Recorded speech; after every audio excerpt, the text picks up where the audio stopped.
I don't ever slow up, no I don't take shit. I got no love for the fakeness. If you wanna play tough and wanna hate this, I'll always show up. I don't ever slow up, no I don't take shit. I got no love for the fakeness. If you wanna play tough and wanna hate this, I'll always show up and make a statement. I don't ever slow up, no I don't take shit. I got no love for the fakeness. If you wanna play tough and wanna hate this, I'll always show up and make a statement. Everything I do so instinctive. Good evening, ladies and gentlemen, degenerate sleuths of the night. We gather to boldly go where others have refused. Welcome to the DT show, you salty mofos.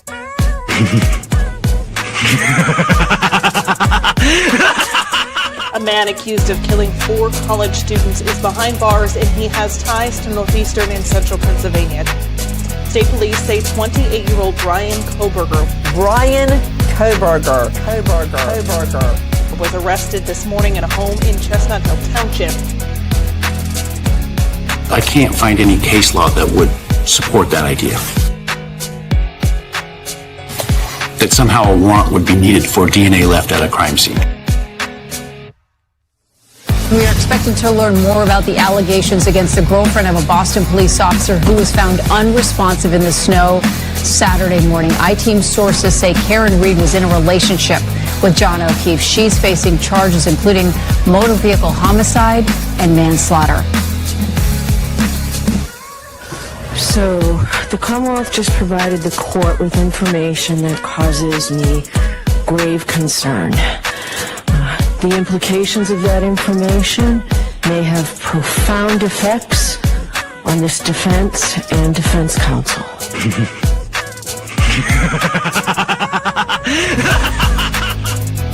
So, get your popcorn ready and your choice of drink. Get your butt on your seat. Like, comment, and subscribe for a treat. Here we go. It's time for the show. The Drunk Turkey Show.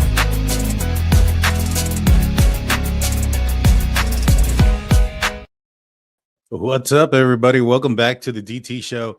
I want to say welcome to all the new subscribers. My gosh, I only talked about, and if you guys are here from the Karen Reed case, welcome, guys. I talked about the Karen Reed case. I didn't think I got that many views yesterday, but all of a sudden we're almost to 48,000 subscribers. We're just a handful away, wherever you're coming from. Thank you. I mean, we've jumped up almost 200 subscribers in the last 2 to 3 days. That's impressive. You guys are rocking it out. I want to thank you guys for joining, however you guys are finding the channel. And I want to thank our mods. Mods have been great, making sure that everybody's stayed in line. You know what I'm saying? And thank you to the subscribers and our members. Well, today I got I want to say a good video for you guys. There's been some interesting stuff that's been thrown around as of recent. And it has to do with the DoorDasher. And I wanted to give you guys an honest and true report of what exactly happened and an opinion of what is going on in this scenario. So make sure you like, comment, subscribe, ring that notification bell. You guys know what to do. With that being said, let's get on with the show. So first thing I wanted to talk about is this part of the document that references the DoorDasher. This says here, this is a supplement disclosure, and this was from, I believe, the defense, stating that the disclosure states that there are 49 devices and digital data sets that this witness will testify, and there is no connection between Mr. Kohberger and any of the following individuals: MM, KG, XK, EC, DM, BF, JD, JS, MM, and then it's a DoorDasher is in parentheses, and then it's EGEA, and the rest of the witness testimony will be about other download devices. So, witness testimony, but there's no connection between these guys, but there are witnesses to this case. Now, for those that have been watching the channel for some time, have known that I've talked about the DoorDasher for probably almost 2 years now. I told you guys, that I had gotten contacted right around the time before maybe Bryan Kohberger's arrest was. And then I got some information about a DoorDasher, much like I got a lot of information about a bunch of things that I wasn't sure about. Like I made the statement where me and the guys, Blue and Jaime, when we first were talking about the Bryan Kohberger case, we got information that one of the surviving roommates saw somebody in the house with a mask and a large knife. We didn't buy it. I'll be honest with you. We didn't buy it. We didn't buy it. We thought somebody would have called 911. And then Bryan Kohberger gets arrested and the arrest affidavit comes out, and sure enough, somebody sees him in the house. Well, this was kind of the scenario too. Somebody told me something about a DoorDasher. I was like, I don't know. And then the arrest comes out. There's a DoorDasher in there.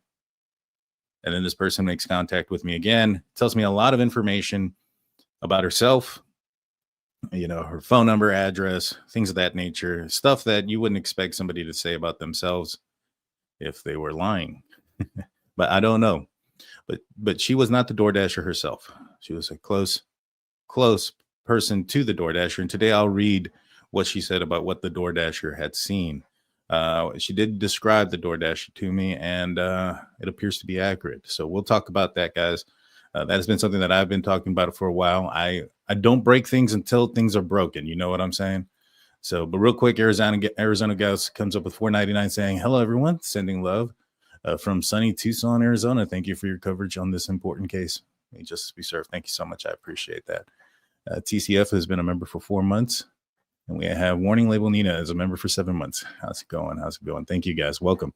So I'm not going to play the video, not all of it at least, but there was an arrest, and I believe it's a DUI arrest. And the person who's arrested has the initials MM. I'm not going to expose who she is, but she has the initials MM as well. And she identifies as being the DoorDasher during her conversation with law enforcement. Now I'm just going to play a little bit of clips here and there. We'll play the video. I'll give you guys my opinion on the stop. I think it was, for those that say I always side with law enforcement, you'll be pleasantly surprised on this one. And then we'll talk about what I think this will mean, if anything, for the case. But this stop happened September 4th, 2024 in Pullman, Washington, right? Now, first thing I want you guys to notice, and this is the first thing that kind of caught my eye, is the time. It says T21444 something Z. And it also says September 5th, not September 4th, but it is September 4th. I just want to let you guys know that that's the first thing that caught my attention right away. Now she gets pulled over, and she does somewhat of a standardized field sobriety test. She really doesn't. She's got some arthritic stuff, dislocation joints, or joints that have been known to be dislocating, things of that nature that prevent her from doing like the walk and turn or the one-legged stand. She does do horizontal gaze and nystagmus. She does do she does this weird one. I've never seen it before, where you lean back and you have to count in your head 30, I guess. And then whenever you get to the 30-second range, you look forward, and that's supposedly some sort of indication of intoxication. I'm not familiar with that standardized field sobriety test. It's not used in Texas. So I can't tell you much about that one, but that one seemed kind of weird. Now, she admitted to to have taken a 10 milligram hydrocodone pill, a pain pill, earlier in the day, much earlier in the day. And then she had also taken some cold medicine earlier in the day. Now, the video that I saw that referenced this said that meth was found. There was no meth found, none whatsoever. But, a lot of people were indicating that she looked kind of odd, her actions and her behavior. And it appears, though, that she's been through quite a bit of trauma. Not only is she a witness that's going to be called in for Bryan Kohberger, against Bryan Kohberger, but she also witnessed the murder of her husband or boyfriend. I can't remember which one, but it was her significant other who was shot multiple times in front of her. And so she's gone through a lot of trauma and a lot of things. But she indicates that she, at one point throughout the day, she did take a 10 milligram hydrocodone that is prescribed to her. And she, during the conversation, she does contact her boyfriend, her current boyfriend, because the truck that she is driving belongs to him, and she's calling to him to come pick up the truck and to inform him that she is getting arrested, obviously. And during that time, the officers are looking in the back, and they're like, are those your drugs? Are these your drugs? Or whatever the case. She's like, there's no drugs in there. There's no drugs. Now, she was arrested, from what I can tell, is for DUI and not possession of any narcotics or anything like that. And so while she was on the phone with her significant other, she mentions that Jordan is the person that pulled her over. Again, now during this conversation that she has with officers inside of the precinct, she mentions that that Jordan had pulled her over before, and she has a previous DWI arrest. And so that's just kind of catching everybody up to speed, so to speak, on everything here. Now, one thing that I did notice is, yes, she is moving around a lot. She is hyperventilating. She's breathing heavily. But that is consistent from the time that she is pulled over to the time that she is released, which is a question mark for me, because she is released. And typically when you are arrested for drugs or you're arrested for DWI, it's above a Class C misdemeanor. You typically have to see a magistrate to end up getting out of jail. You don't get released on your own recognizance, which she was. And she was released close to midnight, which is another concern of mine. But let's look at this. So this is her back at the station. Now, if you notice, the time up here is September 4th. So this is the current time at 1947. So this is military hours. So this is roughly 7:47 p.m. in the afternoon or in the evening. So 7:47, the next officer that talks to her is just right around the next couple of minutes. It is back to the tea time, and it's 3:23. So if this is around 7 o'clock, 7:47, and I'm assuming maybe now closer to 8, if the the minutes is correct, then that should tell you that the traffic stop that happened at 2:14 tea time was probably closer to about 6 or 5 o'clock in the afternoon. Probably closer to 6. It does look like the sun is somewhat setting, so probably closer to 6 o'clock in the afternoon. That's important, right? So it goes back to this tea time of 3:23. So if this tea time of 3:23, and that is 7:47, so we can assume that this is probably about 8:23 p.m. And this is when she is talking to the officer and answering some questions. And then she starts speaking to another officer. This officer here is to go over some of the drugs and things. The previous officer, let me go back one, does a breathalyzer test and some other preliminary questions. She then speaks to another officer. Now this is 4:13, so about an hour later. So this is about 9:13 in the afternoon or in the evening. And this officer hears where she starts talking about, some of her trauma and the things that she's had to go through, some of her medical history, never veering away from the behavior that she was distributing at the traffic stop with the other two officers. All of them is the same. She really doesn't make any eye contact. She's looking around. She's hyperventilating. She's breathing heavy. So could those be a sign of intoxication? Maybe. Now, I also did not see the stop. I do not know why Jordan pulled this person over. If was she driving erratic? Did she run a stop sign? Did she, were there multiple infractions that would have made somebody allude to that their driving was impaired by alcohol? Possibly, but I don't know that aspect. So here's where she's referencing, Bryan Kohberger and some of the other trauma that she's had to go through. And then she gets released. Now, this is at a different body cam. And if you notice, it's still the 24th of September. Now it is 11:34. So this is close to midnight. What person gets arrested for drugs and gets released on their own recognizance in the middle of the night? You get what I'm saying? What person gets arrested for drugs and gets released in the middle of the night? And the next thing they also inform her is the fact that she blew zeros across the board.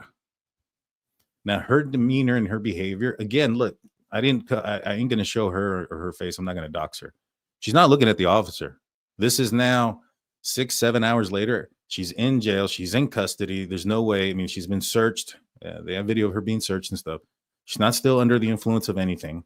And yet she's still acting and behaving in the same manner. She was answering every question that the officers gave. They were fluent answers. There were answers right away. There weren't answers that took a minute or a second to think about and then respond.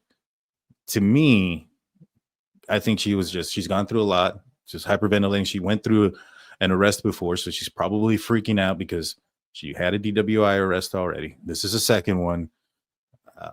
There's a lot of factors or indicators, but to say that this woman's on drugs or that she got arrested for drugs or any of these other things is just unfathomable. She got released at 11:34 at night. So take that for what it is. In my experience as an officer, when somebody got arrested for a narcotic that was well, all of them are above a class B or above, you had to see a magistrate. Now, Idaho could be very different than Texas, 100%. And in Texas, there are two different charges, right? You have DUI and DWI. Now, DWI is driving while under the influence of alcohol, or driving while intoxicated, I'm sorry. DUI is driving under the influence of alcohol. Now, typically, minors get the DUI. The DUI in Texas is a Class C misdemeanor. The DWI is a Class B misdemeanor if it's your first offense. Now, if you are somebody who's a lightweight, who can get intoxicated fairly easily, and it impairs your driving, let's just say you are somebody who is young, doesn't have a lot of history drinking alcohol, weighs a significant, not very much weight, really small, tiny, petite person, and you go out there and consume a couple of alcoholic beverages, and let's just say you blow 0.07. You wouldn't be, and you go out there and your driving is impaired. You swerving, you run some stop signs, you run a red light. So you have more than one infraction to indicate that your driving is impaired due to the intoxication level. You can still arrest that person for DUI, for driving under the influence of alcohol. And that is a Class C misdemeanor in the state of Texas. And you don't have to see a magistrate. You can PR bond. You can have somebody go in there and pull you out, or whatever the case may be. So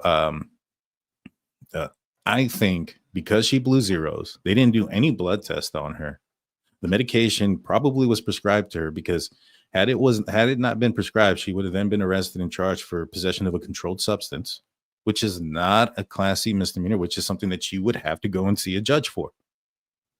So all this for somebody to say we found meth was outrageous. And what do you expect from people that defend murderers, to be honest with you?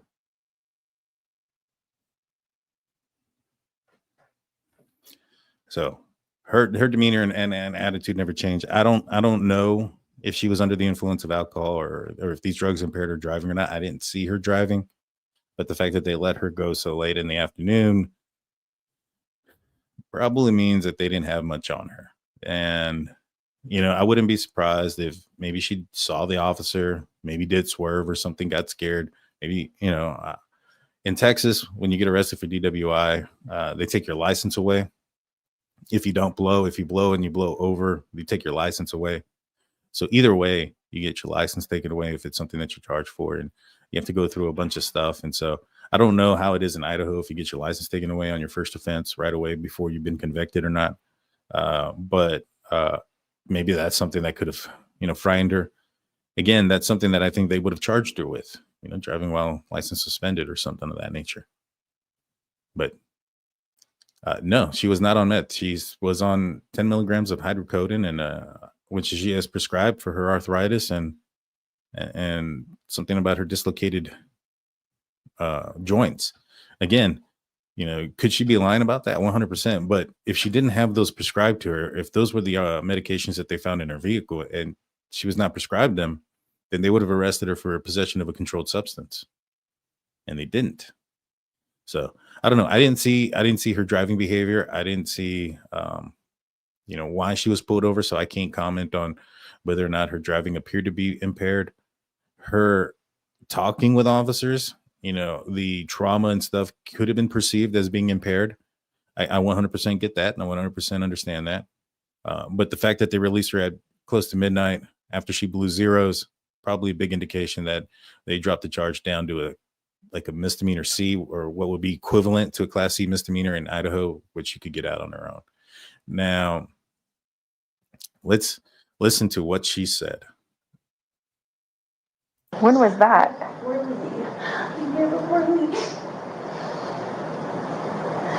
Who was your husband? Charles Michael, he shot me.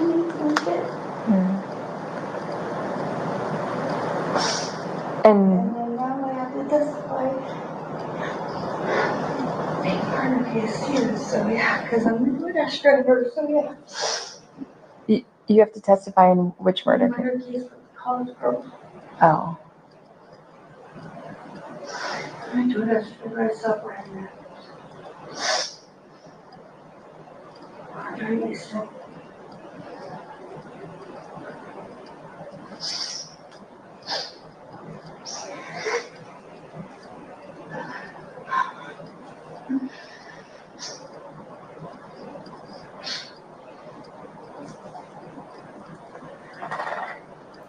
It's very hard to hear, with all the noise in the background. I try to bring down the background noise as much as I could without it affecting her voice.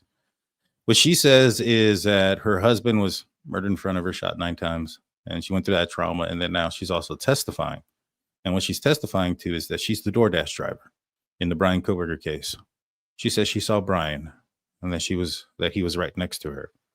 Now, I wanted to read something to everybody that was sent to me a while ago.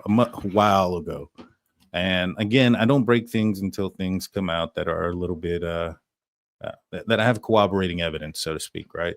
And so this is one of them. I'm not going to say who this person is or anything, but she goes on to say that she works with somebody who's a friend, very close friend, who is the DoorDash driver.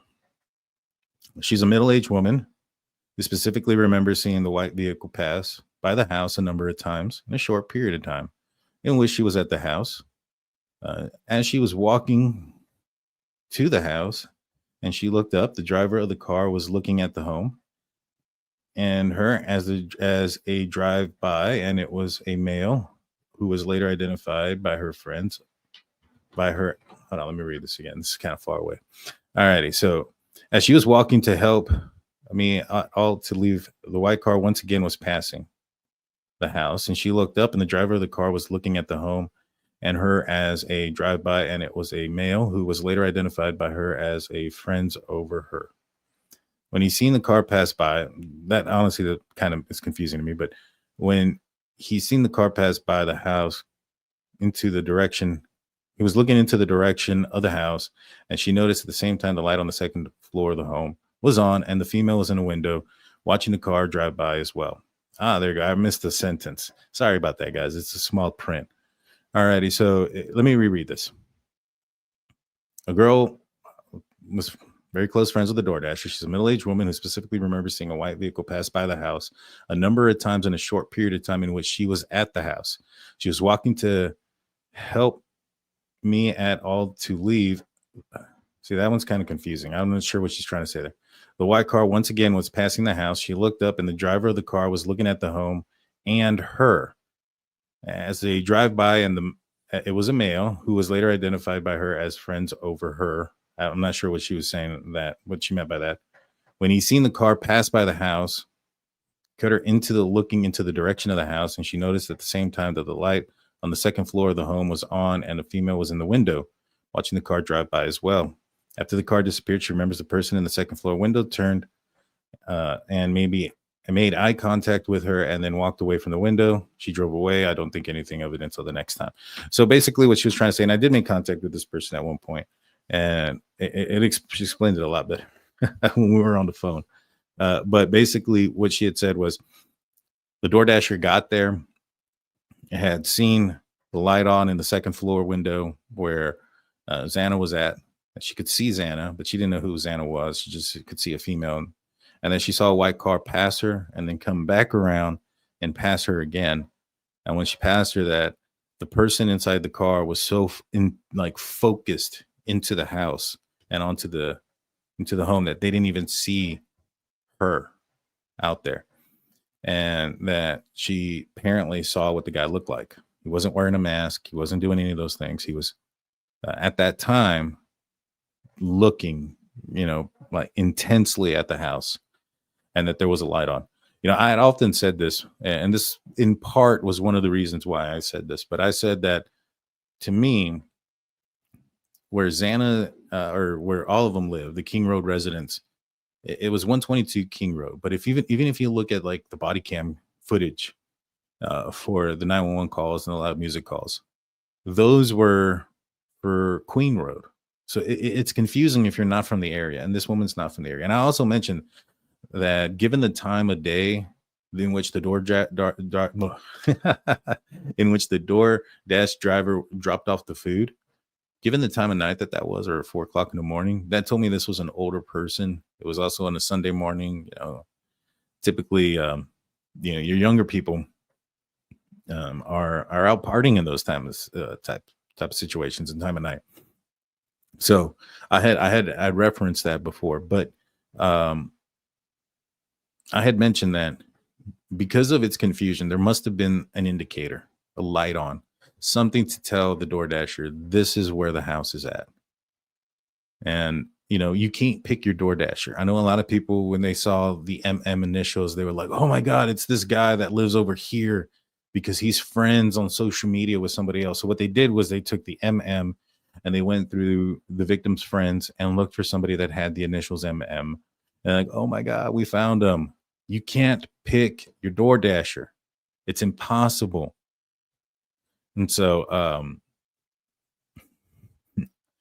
well, anyways, so to me, there must have been some indicator. That is the reason why I believe that Bryan Kohberger, or the intruder, or whoever you want to call him, for those that still disbelieve, drove around multiple times. Whether you believe it's Bryan Kohberger or not, I don't think any of this points actually at Bryan Kohberger at this point.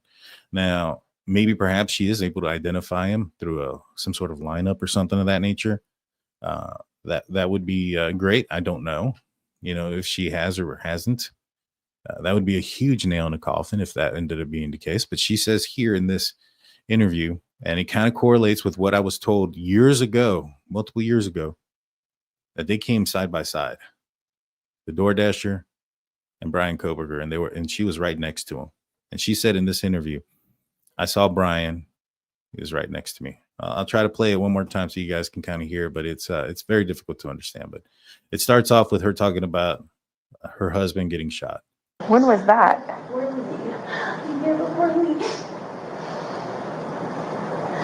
Who was your husband? Charles Michael, you shot me.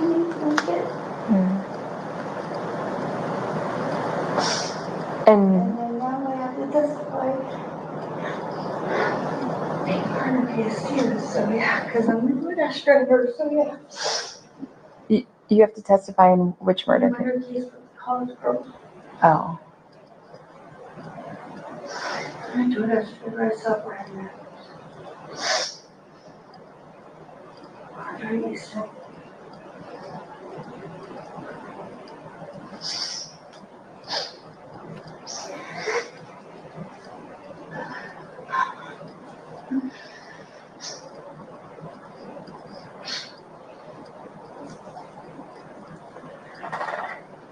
Car accidents, rapes, abuse.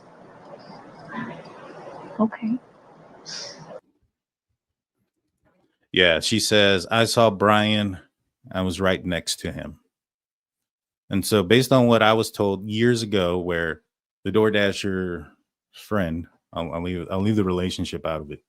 The DoorDasher's friend, acquaintance, colleague, family member, whatever you want to say, that Bryan Kohberger had driven right past her, and that she had seen him, but that he was so focused and intensely focused on the house and Xana in the window that he didn't see her.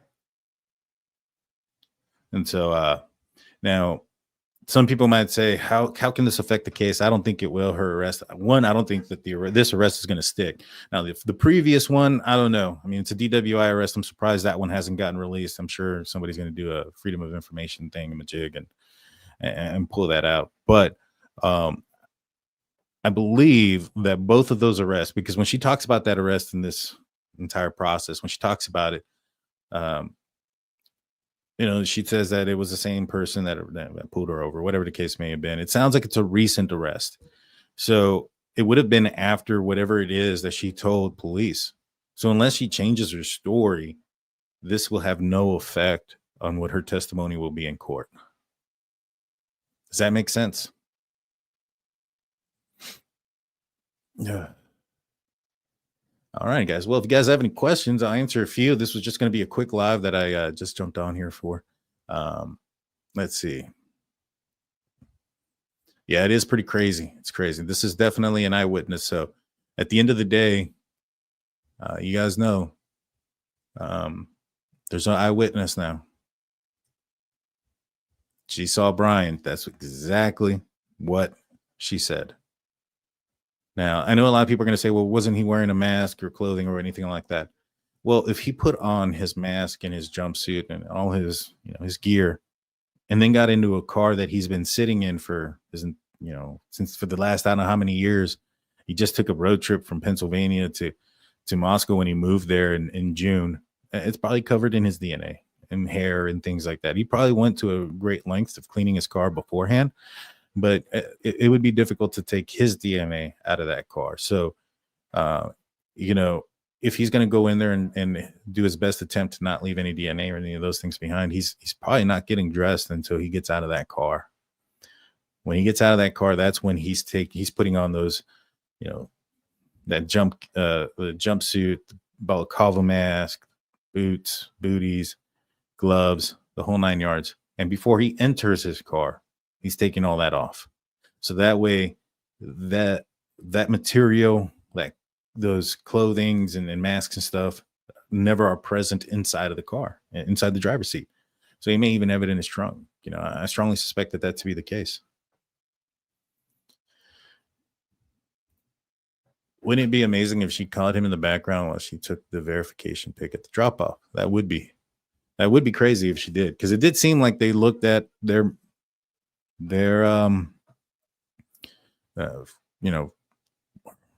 phone and stuff. So I think it'd be difficult, because I think the angle of what you're taking a picture of, would probably be towards the house. But if she took it from a side angle, there's a chance. There's a chance. Is this credible, or is she nuts? I don't know. It seems pretty credible to me. She's got the initials. She's bringing it up. I mean, but is it possible that she could be just some crazy lady saying, "I'm the DoorDash driver. I saw Bryan Kohberger try to get a deal"? Probably not. She said she's going to be testifying. So it sounds like she is legit. I mean, I don't know.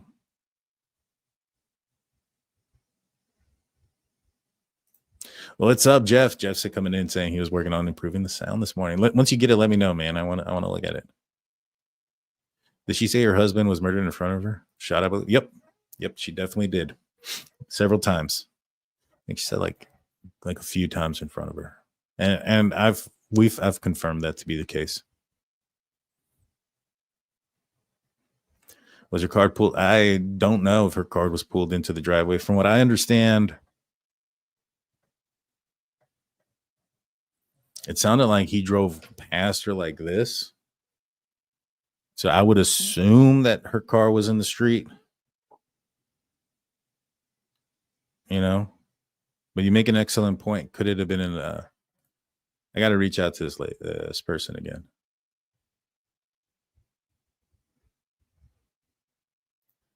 Yeah. I mean, when you're immensely focused on something, right? It's called tunnel vision. Sometimes you miss the things that are right there outside of right in your view range. So I think there's a lot of tunnel vision. What was the burglary charge against Bryan? Did he take something from the house? So burglary charge is very similar there as it is here in Texas. So I'll explain it in the Texas way, because it's easiest. So when it comes to like SA or an assault by sexual, that's like a second degree felony here in Texas. Now, burglary, so if somebody were to break into somebody's house and then SA someone, that would be a second degree felony. Now, because there was the breaking in of the action, or that part of the crime, for burglary, it enhances it. So there's something called felony burglary or burglary 1 here in Texas. Now, if somebody were to break into somebody's house and they wanted to commit a SA or a homicide or some of these serious bodily injury crimes, and the intent is all that's needed, to be honest with you, then that enhances that burglary charge, which is typically like a third degree felony, to a first degree felony. And so you have let's just say somebody were to break into a house and they SA someone. But now you can either charge them with SA and it'd be a second degree felony, which holds less jail time, or you can charge them with first degree burglary. And then the reason behind it, the SA, and then that enhances that to a first degree. So I think what they're doing here is, because Bryan Kohberger surveilled the house and because he made entry with the intent to commit a heinous crime, that first intent is the burglary. So in order to charge him with the capital case murder, there's got to be some prerequisites or whatever that fit the criteria for that. And the burglary 1 charge is, in my opinion, one of the reasons why you're able to do that, if that makes sense. Now, I'm not a lawyer and I'm not an attorney. When I was in law enforcement, that was their job. County attorney office, the district attorney, they did all that.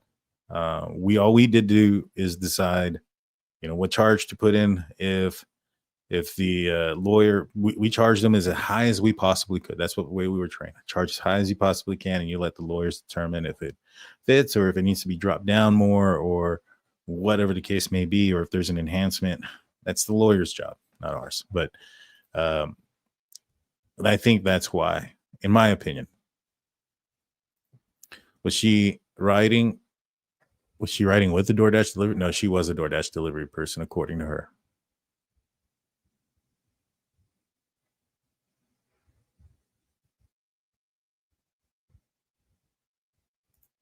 Yeah. But yeah, so to me, like I said, I think that this traffic stop, this arrest probably isn't going anywhere. They didn't do any blood tests. They really couldn't do any standardized field sobriety tests outside of the horizontal gaze and nystagmus. Now, I couldn't tell if she had nystagmus when they were doing the eye check. I couldn't tell if her eyes were bouncing from the video. It's too far. But I don't know what her driving was for the reason for the stop. But to let her out at midnight or just before midnight after she blew zeros tells me that they either the charges were dropped down to a class C, like a regular ticket, and or it would drop completely. She didn't also see a judge, so that was the other thing too.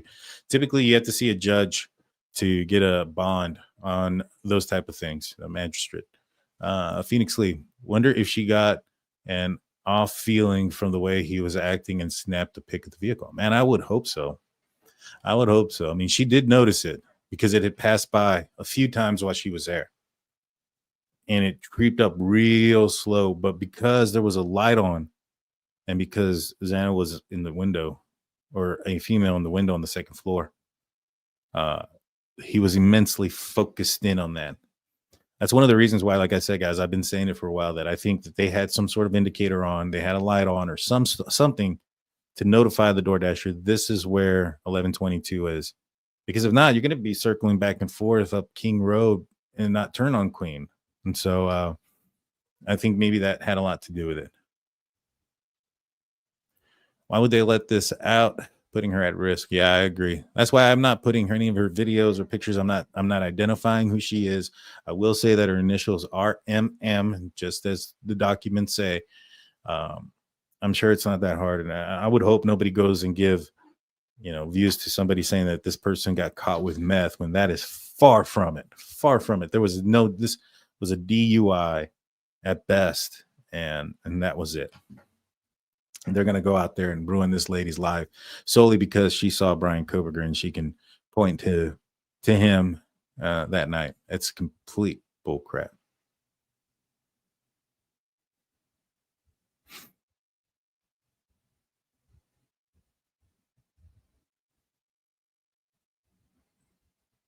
Let's see. What's going on, everybody? What's going on?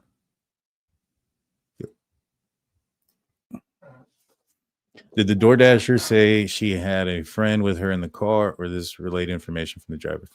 Oh, the friend was not in the car. Sorry about that. I understand with you. No, the friend was not in the car. This was information that was relayed to the DoorDash, to the friend, who gave me quite a bit of information that I didn't read off of. That was personal information, and I'm not going to read off of. Now, who has this personal information? The right people have the personal information. I have sent that off, and I've talked about this multiple times, that I sent that information off law enforcement and to people that I know that the information should have gotten to. And so take that for what it is. But yeah, I sent that out a long time ago. How did this woman get identified as a DoorDash driver? How did people know if it was her and find this video of her arrest? That's a great question, Harley. And that's one that I was wanting to bring out. I think that, remember how there's this leaked thing going on in special prosecutors and everybody's looking at the prosecution? Well, the prosecution wouldn't be the one to leak her name and so that people can try to find and destroy her name. Who do you guys think leaked this information? Who do you guys think leaked the name that ended up coming to this for somebody to look for this? How would they even know to look for this? That's an excellent point, Harley. Thank you so much. I thought about that, but I completely forgot, and you reminded me of it. Thank you. Who released the information so that people could come to this person's name, so they can find this arrest? Think about it, guys. Let's think about it. Who do you guys think it is? Let me know in the comment section. Let me know in the chat. Who do you guys think it is? I got a couple guesses. And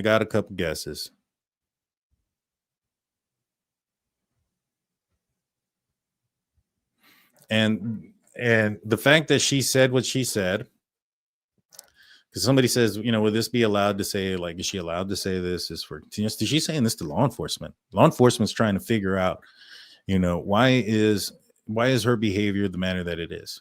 Is she going through something that nobody knows? Because like think about, like, for instance, Gabby Petito and Brian Laundrie, that situation where Brian Laundrie and them were pulled over and he was given the hotel room and all this other stuff, right? People in duress will lie and say certain things, and you want to know, all right, what's going on? Like, is there something else serious? Is something else happening in your home that you're scared of that has you acting in this manner? There's more than one reason to be asking the questions that they're asking. And so, yeah. I mean, it's kind of like when, oh gosh, no, I don't want to get into that case, but yeah, to me, if somebody is under duress or somebody's being intimidated and stuff like that, they have a very similar reaction. And so you want to ask them those type of questions too. But she was referencing why she was acting in the manner that she was acting. She's got a lot going on in her life, and it's unfortunate, but she is out there hustling, trying to make some money, being a door dasher, and saw something horrific. She's seen a couple of things horrific in her life, and now she's dealing with some legal problems. And now, to top that all off, she's probably going to deal with a bunch of knuckleheads who can't figure out anything or add 2 + 2 that are trying to say that she's somehow implicated or involved, or that this case is somehow implicated or involved in her drugs or whatever the case may be. And it's just all ridiculous. 100% ridiculous.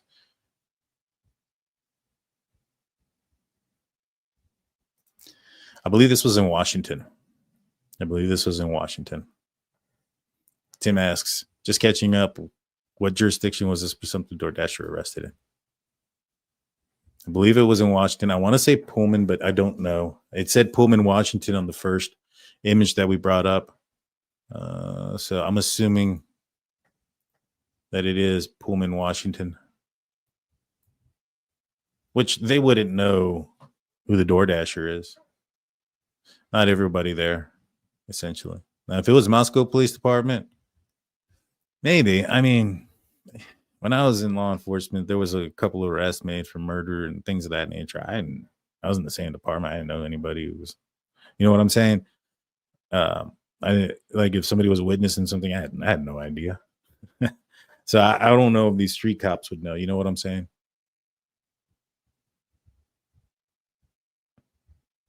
The arrest is irrelevant to the case itself, but just showing the statements about what she saw and she is testifying. That's exactly what I wanted to do. I didn't want to bring any attention to what she was arrested for, because to be honest with you, as I told Steve G this morning, I was like, I'm not too certain about the arrest based on her actions, her answers, her fluidity when she answers, like how she answers the questions.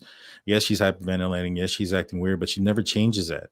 Even hours later, she's still acting in the same manner, and they're releasing her after she blew zeros. So I don't know. I'm not sure about the stop, to be honest with you. Well, I'm not sure this would stick. Let me put it that way. I don't think this would stick. If I think this is going to be something that is dropped 100%. Don't think it's going to stick. I don't know if the stop is suspicious or whatever the case be. I doubt it. I just don't think it's going to stick. She didn't do much field sobriety test. She blew zeros. Like, what are you gonna do? And they didn't take blood. So, you know what I'm saying? But Jack in the Box is also in Washington, in Pullman, Washington. So if Xana did purchase Jack in the Box, if that was the DoorDash purchase, then you would assume that somebody from Pullman, Washington would have been the persons to have picked it up. She's getting pulled over in Pullman. I think this is where she lives. So there you go. I thought she told the guy on the phone they stopped her for the tags. That may have been what they did, but she got arrested for DWI. And so she got pulled over for the tags. That makes it even worse. Like, how the hell can you get, like, just because you're driving with expired tags doesn't mean you're under the influence. I mean, just because you swerve into, you know, and you cross the double line and come back doesn't mean you're under the influence of alcohol. That's why when you're doing an officer is trained, at least here in Texas, an officer is trained that if you're going to stop somebody for the suspicion of DWI, now that doesn't mean that if you pull somebody over for swerving and or let's just say they run a red light, you pull them over for running the red light, that once you get there and you smell alcohol, that you can't make an arrest for DWI, because that's not what the stop was for. But if you're stopping somebody because they swerved once and you think that's an indication of intoxication, not just a violation of the law where he swerved once, you need more than one. In Texas, it's trained 3. So if you are pulling the person over for the presumption of, or the assumption that they could be under the influence of intoxication or their driving is impaired, it's trained 3. And you document those. You hit your little recorder, boom, boom, boom, boom. Then you pull them over. And that way you can say it's not just based off of the smell. It's also based on your driving. Because if they say no to a standardized field sobriety test, right? And let's just say you go up to, whoa, everything's turning off on me. I hope everything didn't bleep out there for everybody. But let's just say you are, everybody okay? I'm still here. I think I'm still here.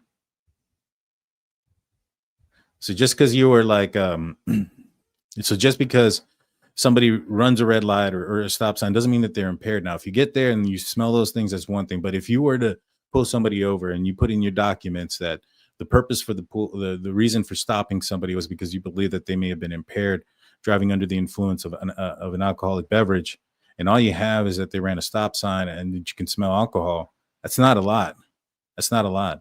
So if you have actual evidence of impaired driving, makes a big difference. So if you pulled her over for just driving with expired tags, she blew 0, so she probably don't smell like alcohol. You know, just in conversation, she took a hydrocodone 10 milligram pill prescribed. Didn't necessarily say that she had just taken it. I don't think it's going to stick. I don't think it's going to stick, guys. I don't think it's going to stick. Plus, it's the same person that pulled her over before. I mean, if I was an attorney, I'd be like, look, do you have something against my client? You know, the optics behind it is not there, you know, and yeah. So just kind of what I'm thinking in there. I'm good. Thank you, guys. Like, everything just started blinking out on me. I was like, whoa.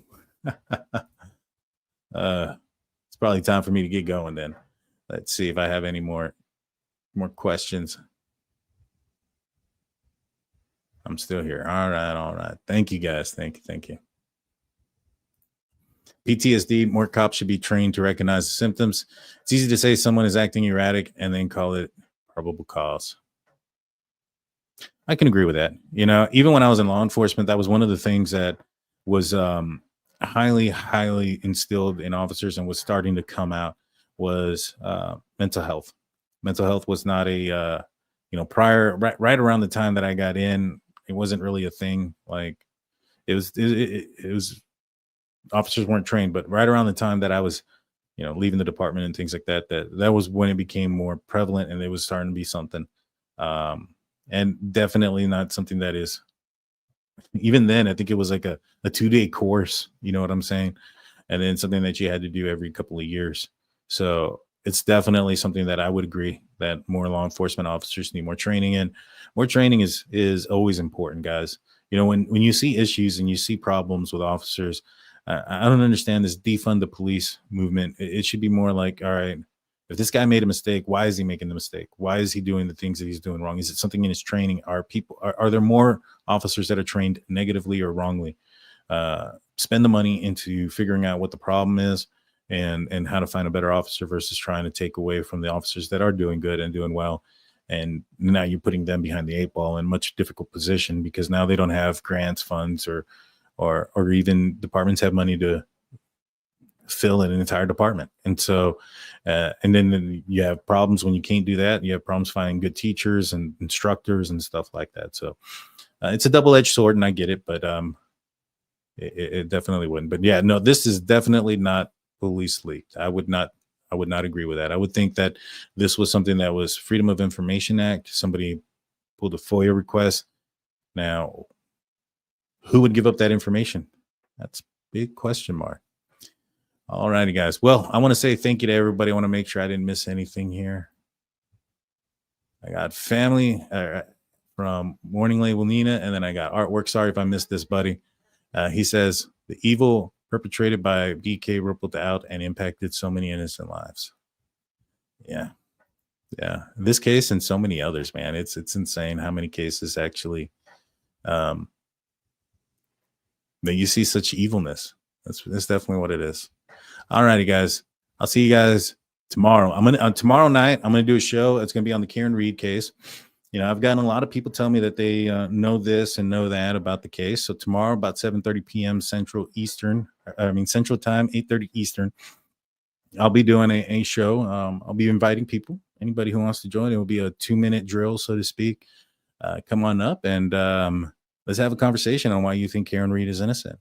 And I have a folder and on Karen Reed and the case, and we'll just have a polite conversation. If you get crazy, you will get dropped off. But if you stay humble and stay good, then we can have a really good conversation. So make sure you guys check that out. A lot of people come in saying they know a lot of facts. I know quite a bit of facts myself. And well, let's discuss it. Let's talk. Until tomorrow, we'll see you next time. Peace. But it's too late now. I remember you and me, and how careless we could be. All day and all night, we'd stay up, it felt so right. We were so young, we were so dumb. We would get drunk and then hook up. We were okay, we were alright, staying awake till the sunrise. We were in love, couldn't stop us, like a good drug, never run off. We hook up in my car, driving so far, play your guitar, you'd show me your art, let down our guards, think with our hearts, stare at the stars, we were never apart, drinking too young, way too much fun, out in the sun, open when it's gone, took you to prom, dance to our song, dance all night long till the lights come on.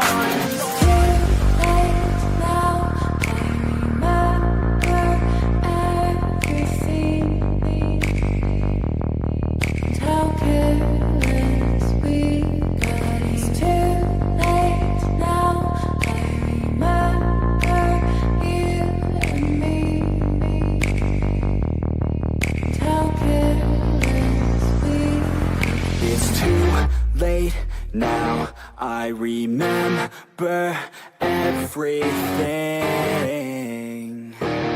and how careless we could be, and how careless we could be.